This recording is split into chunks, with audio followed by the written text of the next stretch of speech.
اعوذ باللہ من الشیطان الرجیم بسم اللہ الرحمن الرحیم الحمد للہ الصلاۃ والسلام علی رسول اللہ۔ سورہ آل عمران کی ایک بڑی عجیب و غریب آیت غزوہ احد کا واقعہ ہے، اور اس وقت جو صحابہ اکرام میں ایک بھگدڑ مچی جب ان کے اوپر حملہ ہوا اور وہ اپنی دھن میں پہاڑ پہ چڑھنا شروع ہو گئے، تو اللہ سبحانہ وتعالیٰ انہیں مخاطب کر کے فرماتے ہیں کہ استسعدون ولا تلوون علی احد والرسول یدعوکم فی اخراکم، کہ وہ وقت تم یاد کرو کہ جب تم چڑھے جاتے تھے اور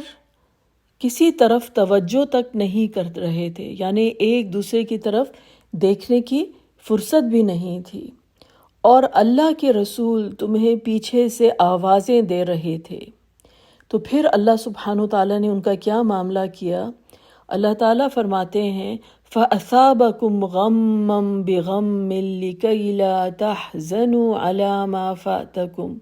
تو پھر اللہ تعالیٰ نے تم پر غم پہ غم ڈالا، یعنی ایک غم کے بعد دوسرے غم نے تمہیں چھوا، اور یہ غموں کی بوچھاڑ کس لیے ہوئی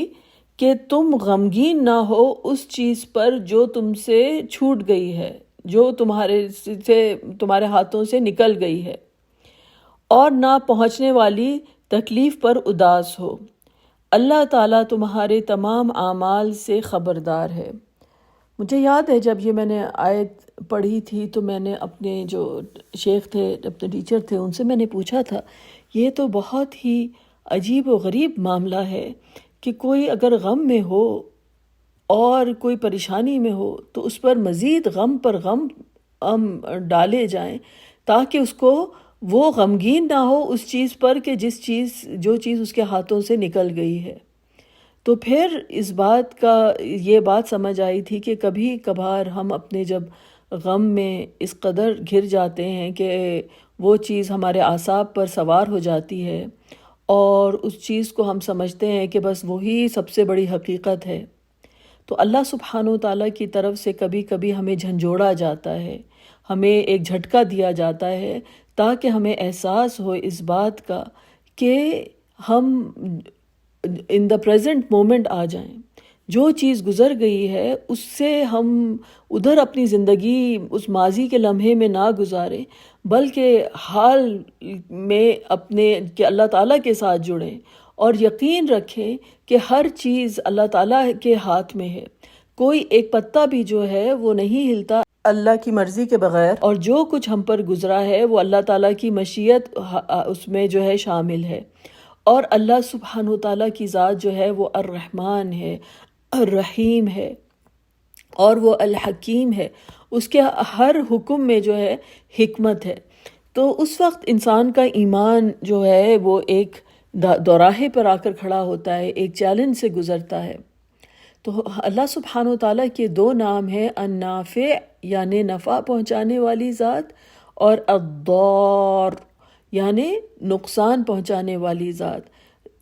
دونوں نام ایک دوسرے کے متضاد ہیں، دونوں اپوزٹ ہیں، لیکن بات یہ ہے کہ جیسے کہا جاتا ہے کہ جو چیز ہمارے مذہب میں سب سے بڑا جو سبق ہے وہ توحید کا ہے۔ توحید کا سبق یہ ہے کہ انسان اللہ تعالیٰ سے جڑے، اس کو ہر چیز میں اللہ سبحانہ وتعالیٰ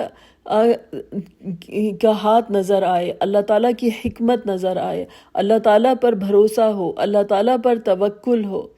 اور وہ کسی غم میں آپے سے باہر نہ ہو، نہ کسی خوشی میں جو ہے آپے سے باہر نہ ہو، بلکہ ہر چیز میں وہ اللہ تعالیٰ سے جڑے،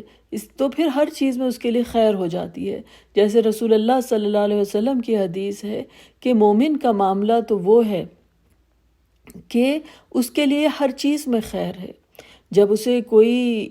خوشی ملتی ہے، کوئی نعمت ملتی ہے تو وہ اللہ تعالیٰ کا شکر ادا کرتا ہے، اور جب اس سے کسی غم سے دوچار ہونا پڑتا ہے تو اس پر وہ صبر کرتا ہے۔ تو صبر اور شکر دونوں اس کو اللہ تعالیٰ کے ساتھ جوڑنے والے اعمال ہیں، اور یہ اعمال میں دونوں طرح سے اس کے لیے خیر ہی خیر ہے۔ تو اس لحاظ سے جو ہے یہ دنیا جو ہے ہمارے لیے ٹیسٹ ہے کہ اللہ سبحانہ و تعالیٰ دیکھتے ہیں کہ ہم کس طرح سے ریئیکٹ کرتے ہیں، اور کسی بھی چیز کو انسان جو ہے ایبسولوٹ پاور نہ دے، کیونکہ ہر چیز کے دو متضاد پہلو ہوتے ہیں، ایک منفی پہلو ہوتا ہے، ایک مثبت پہلو ہوتا ہے، ایک پازیٹیو ایسپیکٹ ہوتا ہے، ایک نیگیٹو ایسپیکٹ ہوتا ہے۔ ہوا چلتی ہے، ہوا میں بہت خوشگوار ہوا ہوتی ہے، اس میں بہت فوائد ہوتے ہیں،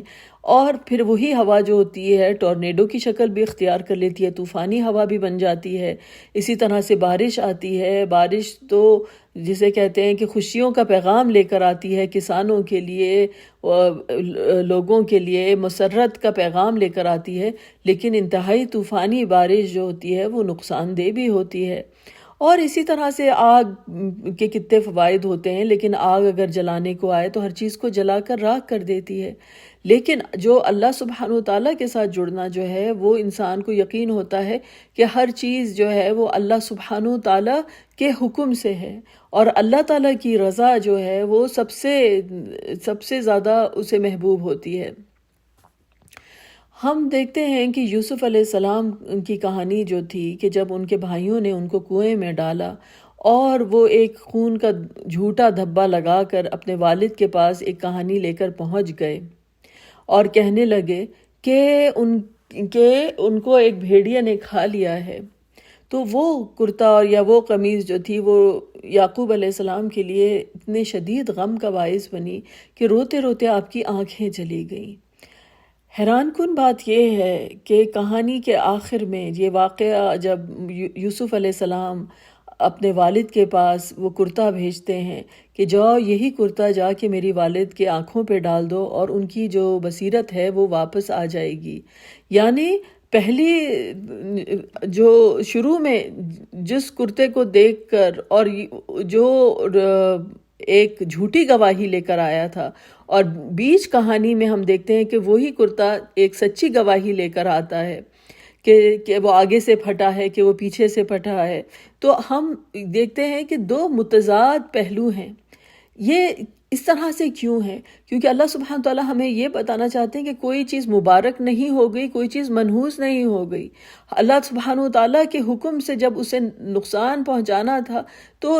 غم پہنچا یعقوب علیہ السلام کو، اور آپ روتے روتے آپ کی آنکھیں چلی گئیں، لیکن اس کرتے کے اندر کوئی طاقت نہیں تھی، وہی کرتا بھیجا گیا اور وہی جب ان کی آنکھوں پہ ڈالا گیا تو آپ کی بصیرت واپس آ گئی۔ اسی طرح سے موسیٰ علیہ السلام کا عصا ہے، آپ دیکھیے کہ جب انہوں نے اس کو زمین پہ مارا تو 12 پانی کے چشمے پھوٹ پڑے،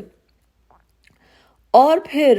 آپ سمجھیں گے کہ یہ عصا تو اس لیے ہے کہ بھئی اسے اگر زمین پہ مارا جائے تو اس سے پانی نمودار ہوتا ہے، لیکن جب وہ فرعون کی فوجیں آپ کے تعاقب میں تھیں اور آپ جو تھے ایک دریا کے سامنے جو تھے کھڑے تھے، تو اسی عصا کو جب پانی پہ دے مارا گیا تو خشکی نمودار ہو گئی، رستہ نکل آیا۔ تو پھر آپ دیکھیں یہ پیراڈاکس کہ ایک ہی چیز ہے اور اس کی دو متضاد تاثیر ہیں، یعنی ایک جگہ پانی ہے اور ایک جگہ خشکی ہے۔ اور پھر آپ دیکھیں کہ یہی پانی جو ہے موسیٰ علیہ السلام جب ایک چھوٹے نومولود بچے تھے، ان کو کچھ نہیں اس پانی نے کہا، اور یہی پانی جو تھا وہ فرعون کی فوجوں کو جو ہے وہ غرق کر دیتا ہے۔ تو ہر چیز کی تاثیر جو ہے وہ اللہ تعالیٰ کی طرف سے ہے، چاہے نفع ہو چاہے نقصان ہو۔ لیکن جو مومن ہے، جو اپنے رب کے ساتھ جڑتا ہے اور جس کا اپنے رب کے بارے میں ہمیشہ حسن ظن ہوتا ہے، وہ کسی نقصان کو اللہ تعالیٰ کے ساتھ جو ہے وہ ایسوشیٹ نہیں کرتا۔ جب یونس علیہ السلام کو مچھلی نے نگلا تو آپ نے کیا کہا؟ لا الہ الا انت سبحانک انی کنت من الظالمین، کیا یا رب میں تو آپ کی تو تسبیح بیان کرتا ہوں، آپ کے سوا کوئی الہ نہیں ہے، اور بے شک میں ہی ہوں جو ظالموں میں سے ہوں، یعنی مجھ سے ہی کوئی خطا ہو گئی ہے کہ جس کی وجہ سے میں اس مشکل کا شکار ہوں۔ پھر ایوب علیہ السلام اپنی شدید تکلیف میں کیا کہتے ہیں؟ انی مسنی الضر، کہ مجھے تو ایک نقصان نے چھو لیا ہے آ کر۔ یہ نہیں کہا کہ یا رب کہ آپ نے مجھے نقصان پہنچایا ہے، کہتے ہیں کہ مجھے یہ ایک نقصان نے چھو لیا ہے، اور آپ تو ارحم الراحمین ہیں یا رب، آپ تو رحم کرنے والوں میں سب سے زیادہ جو ہے وہ رحم کرنے والے ہیں، کیونکہ یہ مومن کا حسن ظن ہے اپنے رب کے ساتھ۔ حقیقت بے شک ہے کہ کوئی پتا نہیں ہلتا ہمارے رب کی مرضی کے بغیر، کوئی نقصان نہیں پہنچتا، کوئی نفع نہیں پہنچتا آپ کی مرضی کے بغیر۔ آپ کی ذات النافع بھی ہے، الضار بھی ہے، لیکن اللہ سبحانہ وتعالیٰ کے ہر فعل میں اللہ تعالیٰ کے جو ہے خیر ہی خیر ہے، ہر فعل آپ کا جو ہے اللہ سبحانہ وتعالیٰ کا حکمت پر مبنی ہے۔ اور یہ جو ہے یہ ہمارے ایمان کی سب سے بڑی جو بنیاد ہے وہ توحید ہے، یعنی توحید یہ ہے کہ ہر چیز میں اپنے رب کے ساتھ جو ہے اس طرح سے جڑنا۔ آپ حیران ہوں گے کہ جو صبر اور شکر جو ہے اس کے جو علماء ہیں انہوں نے اس کے لیولز بتائے ہیں، اور ہائیسٹ لیول آف صبر اور ہائیسٹ لیول آف شکر جو ہے وہ جب اللہ تعالیٰ کی رضا کے ساتھ انسان جو ہے جڑ جاتا ہے، تو آپ سمجھیے کہ اس وقت وہ نعمت جس کے اوپر اس کو وہ شاکر ہے، یا وہ مصیبت جس کے اوپر وہ صابر ہے، وہ اس کو نظر نہیں آتی، بلکہ صرف وہ اللہ کی رضا اس کے ساتھ جو ہے وہ راضی ہے اور وہ خوش ہے۔ تو یہ ہائیسٹ لیول آف صبر اور شکر ہے کہ جب انسان جو ہے اللہ تعالیٰ کی رضا کے ساتھ جو ہے وہ جڑ جاتا ہے۔ اور در حقیقت ایک مومن کے لیے کوئی نقصان اور کوئی خسارہ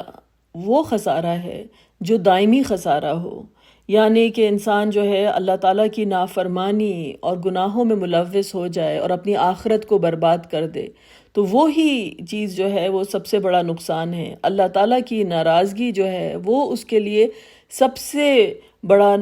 جو ہے وہ خسارہ ہے۔ اسی لیے آدم علیہ السلام جب پشیمان ہوئے تو آپ نے دعا کی اللہ تعالیٰ سے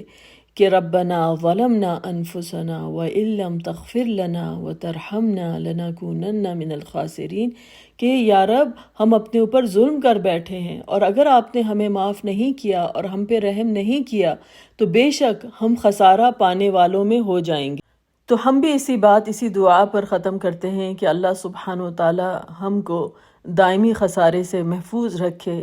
اور اللہ تعالی ہمیں یہ دنیا ہمارے لیے نافع ہو، یعنی اللہ تعالی ہم کو وہ علم عطا کریں جو ہمارے لیے نفع بخش ہو، اور رزق حلال عطا کریں، اور ایسے اعمال عطا کریں جو اللہ تعالیٰ کے پاس مقبول ہوں۔ وآخر دعوانا ان الحمد للہ رب العالمین۔